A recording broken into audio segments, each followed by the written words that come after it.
Hello, boys and girls. Welcome to my channel. This is Ifat ma'am. I'm going to do trigonometry today. This chapter. Why am I doing? Since my channel is mostly for students of class 6 to 8, and this chapter is generally seen in class 9 and 10. Why am I doing this? On a special request by a student of mine.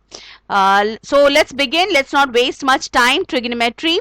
I will start with the basic of trigonometry today. Now, what do we do in this chapter? It is a chapter which deals with a right angle triangle. So, I have drawn a right angle triangle on the screen. Uh, I will show you a symbol with which you can understand that this is a right angle triangle. Now see children, unless the symbol is given, you cannot say that a triangle is a right angle triangle. If a triangle has this symbol, then only it can be said कि वो right angle triangle है. Now इस right angle triangle में हम यहाँ पर एक angle लेंगे and let's denote that angle with an alphabet, Greek alphabet theta, which is commonly used. पुराने ज़माने में ग्रीक अल्फाबेट यूज होते थे एंगल्स के लिए. So theta is one of them. This is theta with which I have denoted this angle. Now suppose the length of AB given is, let's take it 4. AB is 4 centimeter. BC is 5 centimeter.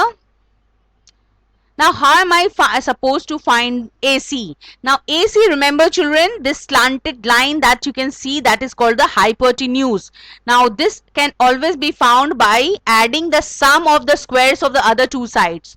वो जो AD side है और BC side है, इन दोनों side को आप square करेंगे और दोनों को add कर देंगे तो आपको हमेशा AC मिलेगा. Let's do it quickly so that हमें तीनों sides मिल जाते हैं. 4 का square that is 16, 5 का square that is 25, 25 प्लस 16, इन दोनों का रूट जो होगा वो हमारा AC का लेंथ होगा. So I will put a square root sign over it. So this is actually equal to AC. So 6, 5, 11, 1, carry 1, 2, 2, 4. So हमें मिला रूट ओवर 41.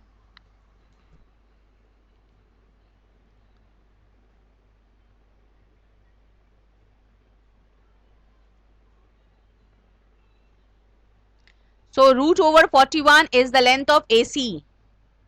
Okay. So ये हमारा value of AC given. Now suppose हमें find करना है sin theta. Now इसमें आपको मैं एक बहुत ही इंटरेस्टिंग चीज बताने जा रही हूँ जो मैंने अपने हाई स्कूल में पढ़ा था एंड सिंस देन आज तक वो मेरे दिमाग में बसा हुआ है and I want to share this with you. जब हमारे हाई स्कूल के टीचर हमें पढ़ा रहे थे तो he had mention about some very ancient princess by the name of Sukatoa. So I will write the name of that princess. Now you must be wondering why am I naming the princess name here in trigonometry. I will put a little space here and write the name of the princess. Now as I have been so much impressed by this kind of name and this name is still there in my memory. I hope the same goes with you guys. ये सोकातोआ एक princess का नाम था and this princess का नाम लेकर ही हमारे teacher ने हमें पढ़ाया था ये ट्रिग्नोमेट्री का बेसिक और जिसकी वजह से ये मुझे आज तक याद है. तो चलिए ये सोक का तोआ, अब मैं ये सर्कल करके आपको बताने जा रही हूँ ये प्रिंसेस हमें कैसे मदद करने वाली है ट्रिग्नोमेट्री में. प्रिंसेस बहुत बड़ा रोल प्ले कर रही है इस ट्रिग्नोमेट्री में चिल्ड्रन. ये प्रिंसेस सोका तोआ ये आपके बेसिक को बिल्कुल क्लियर कर देगी. नाउ ये एस जो है इससे समझ जाइए कि ये साइन है. तो अगर हमें कोई भी एंगल का थीटा का साइन निकालना है, साइन थीटा अगर निकालना है, SIN sine, I will write sine SIN मतलब sine, sine theta. I will put this simple theta there. और अगर हमें साइन थीटा निकालना है children, so I will show you with the cursor here. Sine का मतलब होता है ऑपोजिट बाय हाइपोटेन्यूज. अगर आप ये सो का तोआ प्रिंसेस को ना भूलें तो आप मेरी इस लेसन को भी कभी ना भूलेंगे. SOH CAH TOA, S stands for sine and sine का वैल्यू निकालने का मतलब होता है opposite by hypotenuse. So I put equal to sine, right opposite on top and hypotenuse just below it, opposite by hypotenuse. I will write double P. Okay. So ये हो गया opposite, P little more clearer.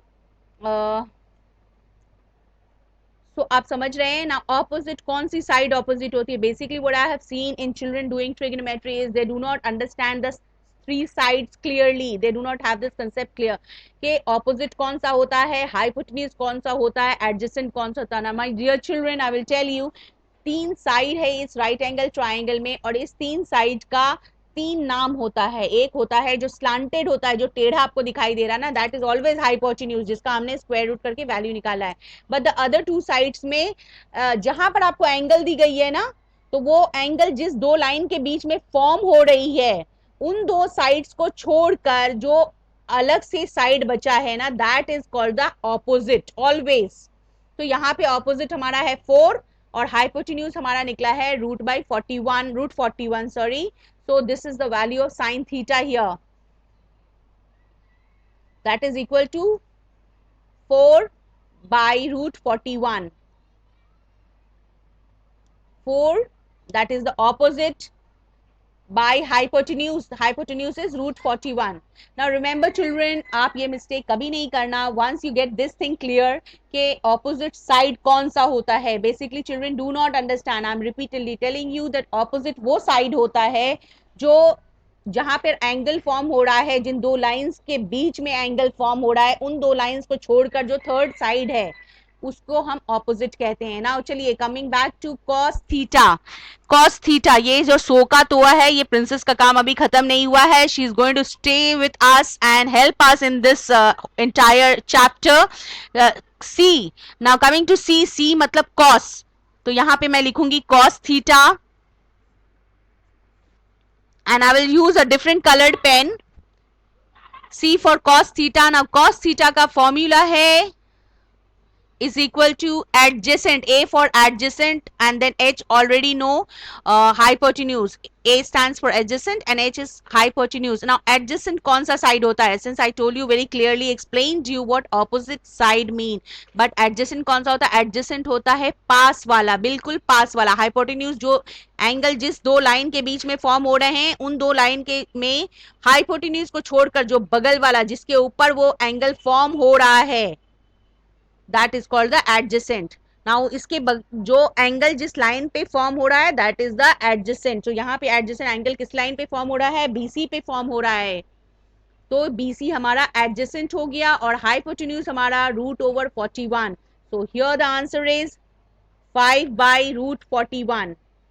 I hope आपको ये princess याद रहेगी, princess को ना भूलें, और इस सोका तोआ की मदद से आप अपने बेसिक को बिल्कुल क्लियर करने की कोशिश करें। सो एडजेसेंट आपने समझ लिया, एडजेसेंट कौन सी साइड होती है? एडजेसेंट वो साइड होती है जो जिस साइड पर हमारा वो थीटा एंगल फॉर्म होता है। नाउ थीटा जिस पे फॉर्म हो रहा है, that is called the adjacent.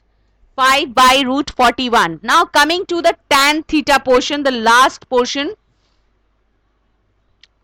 tan theta. Now look at the princess name.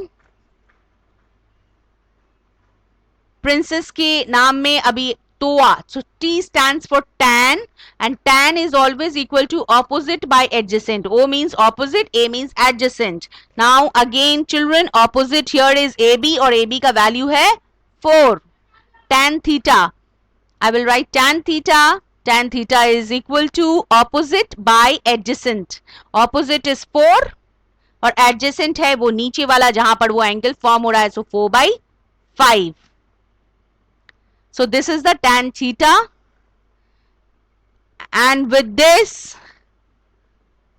we come to the end of this video where I have explained you how you find sine, cos and tan. See children, this is the basic step, this is the basic of trigonometry, and इसको आपने अगर अच्छे से समझ लिया, what you have to do initially आपको समझना है कि ये तीन साइड्स जो होते हैं ट्राइंगल के, इसमें बेस किसे कहा जाता है, ऑपोजिट किसे कहा जाता है, बेस जो होता है उसे एडजेसेंट भी कहते हैं, एंड देन हाइपोटेन्यूज।